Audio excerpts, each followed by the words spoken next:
think all the people now that are willing to take flu shots, I mean, they're in the minority. We've got more people saying, no, I don't want this. There are other things I can do to keep myself healthy. I can do vitamin D, vitamin C, there's herbals, there's oregano oil, there's all sorts of things that are out there. Even simple things, getting plenty of sleep, drinking good water, getting plenty of organic food as much as you can. There's all sorts of sunshine. Things you can do. Sunshine, absolutely. Well, the live flu vaccines, particularly the swine flu vaccine, when we talked about doing that after 9/11, and they've done it to the military, they were going to do it to first responders, all the healthcare workers. Well, the the smallpox vaccine was injecting a live virus. That live virus was actually shown to cause hypercoagulability, which means it makes your blood clot. And people were dying from blood clots to the lungs, blood clots to the heart, and heart attacks. Well, this flu mist vaccine, and the one that goes up the nose, is a live flu. It's a live virus. It's a weakened virus, but it's a live virus.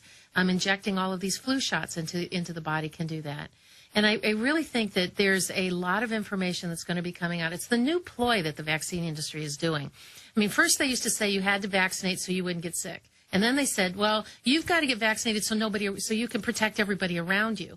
And then they said, no, you got to get vaccinated so that it will save money. So if you get vaccinated and you don't get sick, we won't have to put you in the hospital.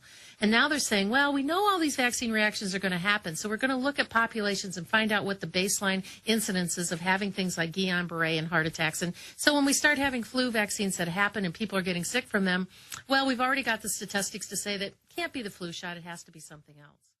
There was a report that just came out a couple of days ago that they said by 2014, that's just a couple years away, by 2014, there will be 75 more vaccines that will be all ready to go. 75. And they're for things like addiction and stop smoking and obesity and all these different... Oh, by the way, I've had scientists on about that. Some of these anti-drug vaccines where you won't want cigarettes, you won't want cocaine, you won't want opiate-type drugs, the painkillers.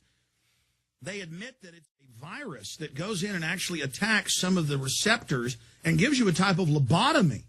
And then they have others that attack the chemical reaction in the body, and it said creates plaques in the brains.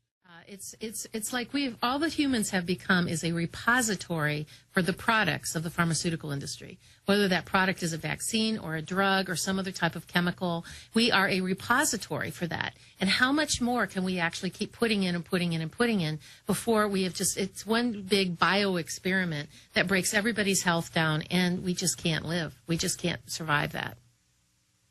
Well, I mean, you've done all this research, and so have major universities, that we are seeing a massive increase in allergies because the vaccines cause an autoimmune response, and it causes all sorts of interactions because of the RNA, the fungus, things that get into the vaccine preparation. And so your body's just fighting, and starts having responses to everything. Yeah, and they create things like some of the additives, like gelatin. They know for sure that gelatin that is in some of the flu shots and in the chickenpox vaccine causes allergies and allergic reactions. They know polysorbate 80 causes allergic reactions, and it also can cause anaphylaxis. It can cause infertility in female mice, and that additive is in the DPT vaccine, and it's in the new Gardasil vaccine. It's just one big scientific, it's like a big test tube experimental vaccination petri dish, and it's as though they can just put more and more and more in us, and that seems to be okay. Like if you take a little mini bomb, a little cherry bomb out in your backyard, and you put it underneath a pile of leaves, and you set it off, and then the leaves go boof and fly up all over the place. That's kind of what happens when you put a vaccine into your immune system and into all of these cytokine pathways and how they all talk to each other. Just like it blows them up and just causes everything to go into a disarray.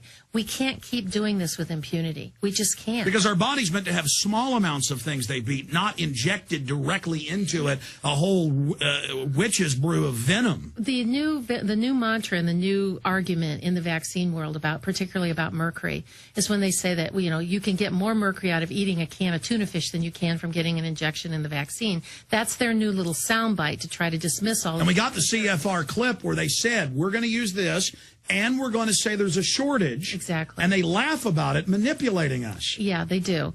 And it's the differences between ingesting and injecting. You can ingest a little bit of mercury in a tuna fish, and more than likely it's going to go out in your stool. You inject that into your body, it will eventually get absorbed and go into your